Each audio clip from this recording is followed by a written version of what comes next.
Je voudrais revenir sur quelque chose qui est central en fait chez toi, c'est cette phrase qui tourne autour de toi, le humaniser les performances pour des résultats remplis de sens. Mm. Pourquoi déjà, pourquoi vouloir humaniser les performances et puis qu'est-ce que c'est pour toi humaniser les performances? Ben pour moi, c'est garder ou remettre, devrais-je dire, l'humain au centre de notre démarche. Ouais. Euh, donc, on vit dans un ère où est-ce qu'on n'a jamais été aussi connecté technologiquement parlant, et ça a des amplificateurs exceptionnels. On peut faire cette entrevue-là aujourd'hui, c'est énorme, c'est incroyable. Mais en même temps, je dirais aussi qu'on est dans une ère où ce qu'on n'a jamais été aussi déconnecté humainement parlant.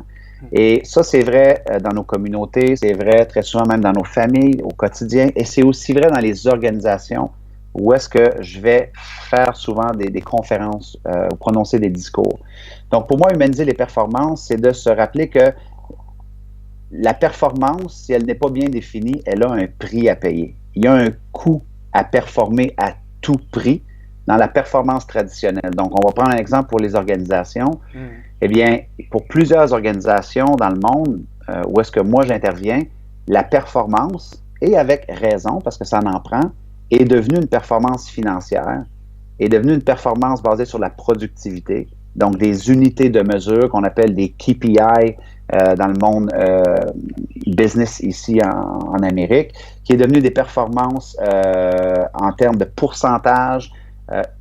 Et pendant qu'on avait ce discours-là, parce que les actionnaires le demandaient aussi, parce que c'est important, on se lance en affaires, oui, pour être profitable, mais on a réalisé maintenant qu'on a délaissé tout le côté épanouissement de l'employé et de l'humain. Et c'est pour ça qu'on a souvent des taux de mobilisation qui sont en chute libre. On a des taux d'engagement. Tu sais, très souvent, je vais chez des organisations, Sylvain, où ce sont des marques de niveau mondial. Mais on m'appelle et on me confie pratiquement avec une honte de dire on a eu une année record, par contre, on vient de faire un sondage auprès des employés, le taux d'engagement est à 55%.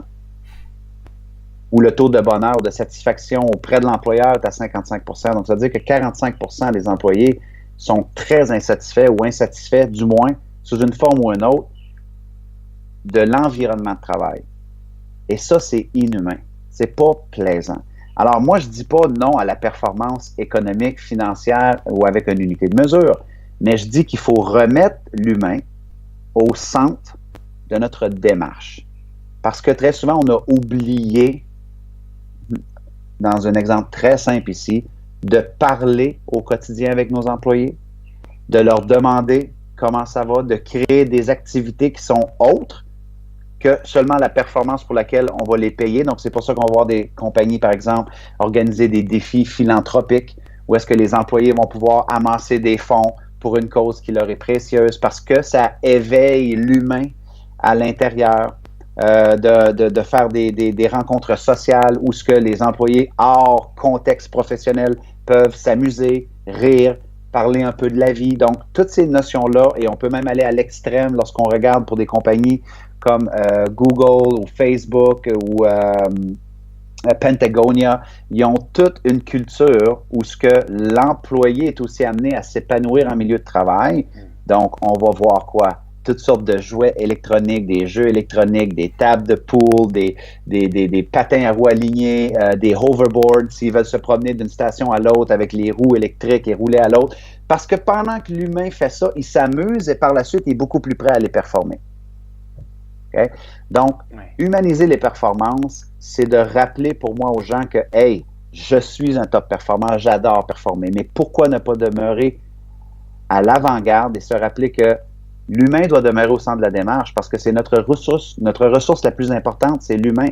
C'est lui qui a inventé, c'est lui qui a créé, c'est lui qui est notre contact très souvent dans le service à la clientèle, c'est lui qui va faire des heures d'extra très souvent, c'est lui qui a de la compassion, c'est lui qui peut pardonner, c'est lui qui est à l'écoute, c'est lui qui... Ce que la technologie, souvent, ne pourra pas nécessairement faire, en tout cas jusqu'à aujourd'hui.